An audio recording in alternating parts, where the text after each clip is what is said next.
got a lucky do for you. Welcome, friends of the Grummels, to Shinies and Lucky Doos.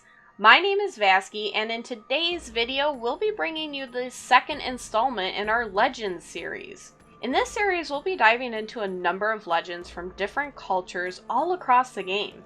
And today, our focus will be covering the second of the 4 troll legends, entitled Tale of Gri'lek the Wanderer. Back in Classic WoW, this legend was found written on a tablet deep within the sunken troll ruins of the Vale Reef, off the northern coast of Stranglethorn Vale. As with the first troll legend, Alliance players would have to first take a quest called Curzon's Mystery from Brother Nimitz in the Rebels' camp. He tasks the player with collecting 4 ancient troll tablets for his study, so that he may solve the mystery of Colonel Curzon's sudden fall to depravity. Now, he suspects the trolls may be behind the evil that has possessed Colonel Curzon, and hopes to uncover their secrets. This particular tablet is also the subject of a Horde quest called the Vale Reef. This quest was given to Horde players by a Darkspear troll named Kinweely, who wants a shard of the tablet. Now, the Tale of Gri'lek is sacred to the Darkspear, and so he plans to enshrine the shard in their new home of Orgrimmar, to help remind them of the might and honor of Gri'lek. We'll start by reading the Tale of Gri'lek the Wanderer for those who are unfamiliar, and we'll then follow up with a nice lore analysis on the legend. So, the story goes as follows. The beginnings of the tablet were worn and erased, but the end was legible. Gri'lek stamped through the jungle, and his eyes burned and his chest rumbled, for there was great anger in him. In fury, he roared to the sky, and he raised his arm. He raised his left arm, grown strong and sure from hunting without its twin. For Gri'lek's right arm was gone, and it would not return. And so he wandered, and he searched, and his arm remained lost to him. And so he cursed and roared as he walked. But Gri'lek had long ago turned his ear away from the spirits, and they were angered, and would not listen to his curses. Doomed was Gri'lek, doomed to wander, armless.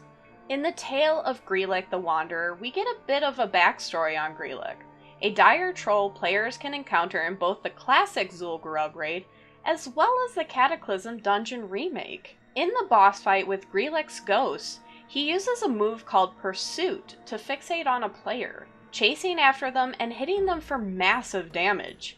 He also cannot be taunted. So these types of mechanics are typical in fights with dire trolls throughout the game, in order to show players the unending rage a dire troll must endure. The Tale of Gri'lek the Wanderer actually picks up with Gri'lek in a typical dire troll fury. The beginning of the scripture has been worn away, so we don't actually know how the legend starts. Maybe it would have explained what Gri'lek was like before the transformation, and what horrors he endured to become a dire troll in the first place. The Gurubashi typically create their dire trolls using blood magic, and really, it can't be a pleasant experience. In fact, Chronicle Volume 2 teaches us that the first ever dire trolls were created by the Gurubashi using the forbidden magic of Hakar the Soul Flayer. If that's the case, it might explain why this legend is sacred to the Darkspear, who are one of the few tribes that do not use dire trolls. The Darkspear put great emphasis on keeping their tribe in the favor of the Loa and shun the use of blood magic. Now, although the Darkspear and Gurubashi were not on good terms, we're told in the short story Vol'jin, the Judgment, that Vol'jin had grown up with the tales of the vicious Gurubashi. Perhaps this legend was to be used similarly as a cautionary tale against the creation of dire trolls, to keep young Darkspear from ending up like Gri'lek.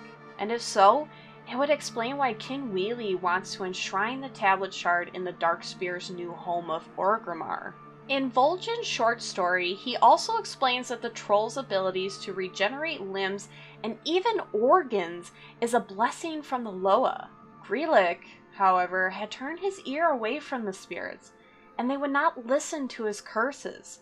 This might also explain why dire trolls tend to be short-lived. The main focus of the story is, after all, that Gri'lek's lost arm will be gone forever. The fact that it will not grow back is indeed an indication that the Loa have abandoned him, and they may have even hidden his severed arm to prevent him from stitching it back on, dooming Gri'lek to wander armless forever. So what do you think of the second troll legend, Tale of Gri'lek the Wanderer? Do you remember collecting his tablet back in Classic?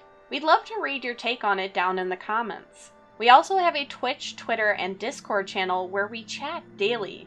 The links can be found in the description box for anyone who'd love to join in our community. We'd love to see more of you and talk to you because we love chatting about lore as always. Thank you so much for watching, Shinies and Lucky Doos. And once again, farewell, friends of the Gremmels, and may your feet find some good trails.